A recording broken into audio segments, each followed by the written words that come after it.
पाठ 31 यीशु का पकड़वाया जाना और प्रधान याजक के द्वारा परीक्षा किया जाना। सत्य, यीशु को मृत्यु के लिए दोषी ठहराया गया, यद्यपि उसने कोई पाप ही नहीं किया था। बाइबल आई। प्रधान याजक उसने प्रश्न पूछा, क्या तुम्हें परम प्रधान के पुत्र हो? मैं ही हूँ, यीशु ने उत्तर दिया। मरकुस 14 की 61-62। परिचय। यीशु मसीह पूर्ण परमेश्वर और मनुष्य था। क्योंकि वह परमेश्वर है, इसलिए वह सब कुछ जानता था जो उसके साथ घटने वाला था। वह धरती पर उसने अपने जीवन का उद्देश्य पाप और मृत्यु से मुक्त कराने के लिए हमारा मुक्तिदाता हो जाने को जानता था, किंतु ऐसा करने के लिए उसके सबके पापों की सज़ा को भुगतना जरूरी था। लेकिन मनुष्य रूप में होने से उनके लिए उसका भुगतना बहुत कठिन था। मरकुस 14 की 32-36। यीशु ने स्वयं को प्रार्थना के द्वारा सजा भुगतने के लिए तैयार किया। यीशु ने अपने चेलों को प्रार्थना में लगे रहने को कहा। यीशु ने इस दुख को स्वयं से हटाने के लिए परमेश्वर से प्रार्थना की, किंतु यीशु ने अपनी इच्छा नहीं परंतु परमेश्वर की इच्छा को पूरी होने के लिए प्रार्थना की। मरकुस 14 की 41-42। यीशु जानता था कि उसका पकड़वाए जाने का समय आ गया है और उसके द्वारा वह पकड़वाया जाएगा, यह भी वह जानता था। मरकुस 14 की 43-39। यहूदा ने चुंबन के द्वारा यीशु को पकड़वाया। भीड़ ने उसे पकड़ लिया। तब यीशु ने उससे पूछा, क्यों उसे तलवार और भाला लेकर पकड़ने आए, जबकि वह मंदिर में रोज़ शिक्षा दिया करता था। मरकुस 14 की 50-54। चेले डर गए के मारे भाग गए, किंतु पतरस यीशु के पीछे प्रधान याजक के घर तक गया, जहाँ तक यीशु मसीह को परीक्षा के लिए ले जाया गया था।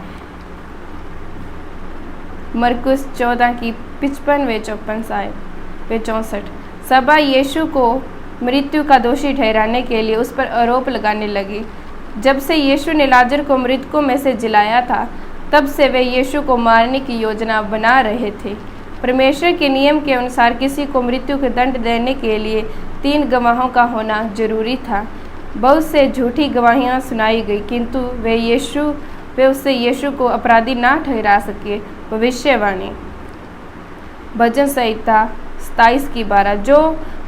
और जब प्रधान याजक ने यीशु को उसे पर लगाए गए दोषों के बारे में पूछा, तब यीशु ने उत्तर ना दिया। तब प्रधान याजक ने पूछा, क्या तू मसीहा है, परमेश्वर का पुत्र है? यीशु ने उत्तर दिया, मैं हूँ, और अब मैं से तब तुम मनुष्य के पुत्र को परमेश्वर के दाहिने हाथ और बादलों पर आते हुए देखोगे। प्रभु यीशु इस दुनिया में पाप, शैतान के अधिकार और मृत्यु के से मुक्ति दिलाने आया था, किंतु अब यीशु दोबारा परमेश्वर के पुत्र के रूप में दुनिया का न्याय करने के लिए आएगा। वह परमेश्वर के दाहिने हाथ पर बैठे होगा। जब प्रधान याजक ने यह सुनी, तब उसे अपने कपड़े फाड़ दिए। कपड़ों को फाड़ कर अपना क्रोध दिखाना इस्राएलियों की परंपरा थी। यीशु अपने आप की तुलना परमेश्वर पिता से कर रहा था, इसलिए प्रधान याजक क्रोधित हुआ। प्रधान याजक ने कहा कि अपने आप को परमेश्वर कहने के द्वारा यीशु दोषी ठहर चुका है। पूरी सभा सहमत हो गई कि झूठ के कारण यीशु दोषी है और उसे मृत्यु दी जानी चाहिए। यीशु को मृत्यु योग्य ठहराया गया क्योंकि उसने अपनी वास्तविकता को बताया था। मरकुस 14 की 65 आई। तब उन्होंने यीशु का मजाक उड़ाया, उसके ऊपर थूका, उसकी आंखों पर पट्टी बांध दी और उसे मारकर पूछा, पहचान किसने तुझे मारा? उसको थप्पड़ मारे। ये सब यशायाह 50 की 6 के अनुसार हुआ।